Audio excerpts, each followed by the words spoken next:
It's an honor and privilege to be here with Marianne Novak, who is a fourth-year student at Yeshivat Maharat, wonderful institution out of New York, which is the American Orthodox institution that is training Orthodox women for smicha, to serve in the rabbinate in America and beyond.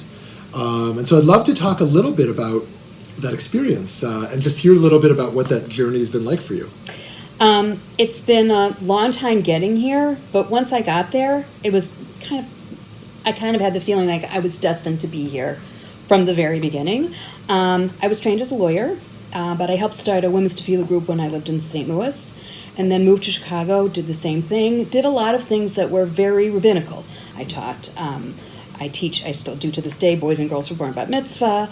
I teach for the Melton School of Jewish Learning, so I had a lot of rabbinical kind of experiences of Torah education and leadership, and I just didn't have the right credentials to do other things. And so when I began, I really felt I had finally come home, because here was a place that I could really get the training and the learning for stuff that I was doing already, but also for stuff that I might be doing later and beyond. And it's been kind of almost a natural process in a certain way. It's amazing that the yeshiva is already about just over 10 years old. I thought of it as a sister institution when I was at Chovevei. And yet it doesn't feel like a resolved issue in the Orthodox world. Sadly, to me, it feels so obvious that we want to actualize all of our talents in the community. And halakhically it seems, and certainly theologically seems obvious. But I wonder to what extent you and other colleagues have received pushback and what that's looked like. I personally haven't had a lot of pushback, which I guess I'm lucky. I think part of it is that in the community that I live in Skokie, Illinois, people have known me in that kind of quasi-rabbinical role for a long time. So when I started school in this path, many people just kind of said, of course you're doing that. And I didn't get so much pushback. I think also just because I wasn't really going to go and have an argument with anybody. I was just going to keep doing what I'm doing. And that's really my philosophy. I really believe the success of my colleagues is really due not only to their study, but just the work that they're doing, the facts on the ground, that they are there. They are in those positions, and people see them. And the more that they're there, it more becomes a normative thing within the Jewish societies, wherever they are, with Jewish community, wherever they are. And it's going to take a little bit of time. There'll always be a degree of pushback, but I always just try to keep in mind of just keep doing what you're doing and not to be distracted by any noise, because the good that comes out of it is overwhelming. And if anything, I always laugh about it. If someone would say to me, well, you can't do this, and I would always think, and I haven't said this to anybody yet, but you mean you don't want me to bring people closer to Torah and mitzvot? I mean, you're against that, which of course is absurd. That's not what it is. It's just an issue of women being there, and just by the fact of more women coming in to Orthodox clergy positions and public positions, the communities will really kind of get used to it in a certain sense, especially young people who it's less of an issue for them, to be quite honest with you. Their modern issues don't seem to be as bothersome to them, and they're used to it, and to the point where they'll come to a point where they're going to expect to have female Orthodox clergy leadership in their lives at some point, and it'll be something that they will expect and demand. Yeah, I mean, I think if someone just listened to a few loud voices within the broader community, they might come to the conclusion that this was still deeply controversial and problematic. But I think that's right. If you look at the facts on the ground, we have come so far over this last decade or so, and the community has come so far. And I think it's pretty pervasive in modern Orthodoxy, an understanding of how crucial this type of women's spiritual leadership is. So thanks to pioneers like you who have paved that path forward. So I wonder, I know you're one of the distance learners, but you make your way into New York from time to time. And what is the culture like within the yeshiva, within the Beit Midrash, and what's the curriculum like for those who haven't experienced it? The curriculum is actually a traditional smicha curriculum based on halakha and certain whatever Masechet or Gemara that we're going to learn. So that looks like Kashrut, Shabbat, Nida primarily, right? Exactly, and Avelut and Gerut. Right. Those are the major things that we learn, and it's traditional, what every rabbi will need to know if they're going to be serving in congregations or any community positions that they're going to have. We're also very blessed that we have a very excellent pastoral education, which for a lot of rabbis and the ones that are my colleagues who are out there, and I talk to them and they tell me all the time that it's important to know your halakha, to know it cold, to really know, have that parts of Jewish law really known well. But a lot, if not most of your job, is in the pastoral area. And that's where I think the training is really excellent, because a lot of those situations, it's great if you know the halakha, but it's when you're with that person in their times of joy and crisis and being able to be that proper pastoral presence, which is really something that a lot of rabbis are not trained that way, and that's it's exceedingly important. So we're very blessed to have that as part of our curriculum as well. Amazing.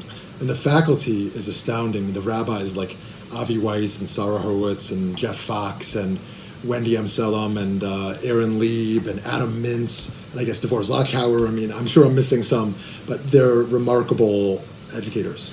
It's really been great to learn from all of them, and all of them have their experiences are all different, and that's really a blessing for us. We have someone like Rabbi Mintz, who's had a long career within being a rabbinic leader and being head of a congregation, and Rabbi Fox as well, and Rabbi Sarah, who of course was the first Maharat, and we get to have her experience as well, and Chassidut from Dr.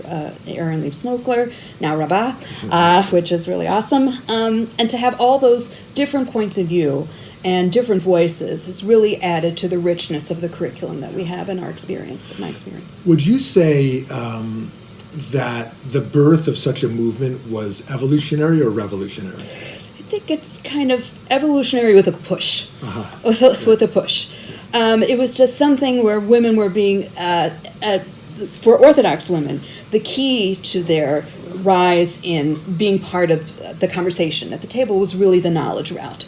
But after the knowledge route, there was really no place for them to go. And that was just, compared to women in regular society, it just didn't make any sense. Many times I would go into my synagogue and say to my husband, it's like, I have a law degree. I said, I could be a Supreme Court justice, but I could not give a drasha in my shul, which just seemed, the incongruity was just, in some ways, just really ridiculous. Right. So, in a sense that the women who were coming in, it wasn't through protest, it wasn't through screaming, it was just, we are learning, we are learned, we can have a seat at the table because we can speak the same language.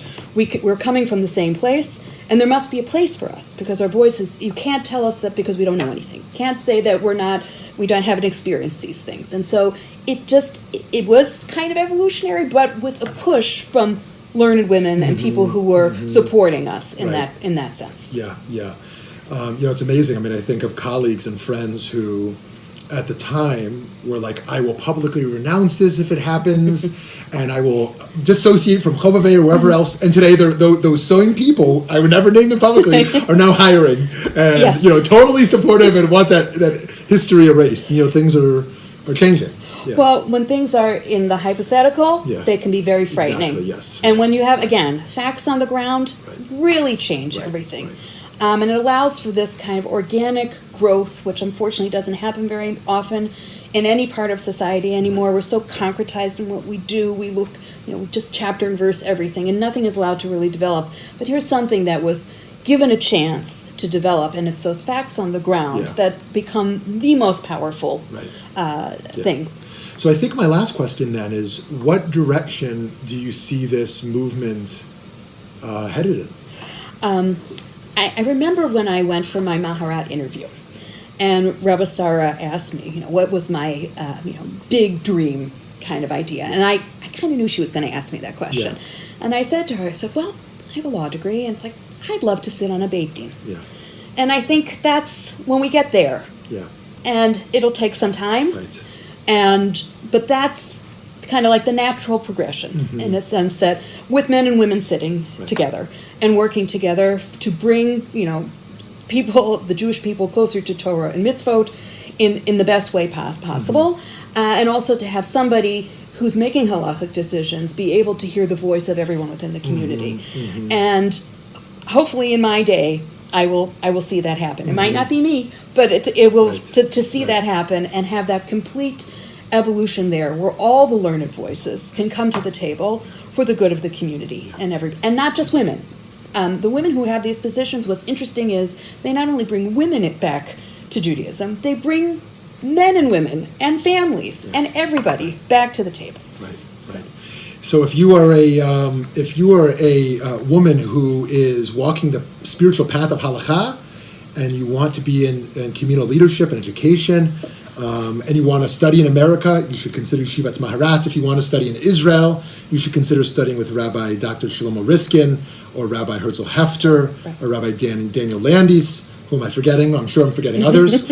Rav Sperber, of course, is all over the place. And Baruch Hashem, it's a wonderful and exciting time, and I wish chizuk to everyone who's studying there and graduating from there, and certainly to you and all your continued wonderful work. Thank you very much. Thank you so much. Thank you.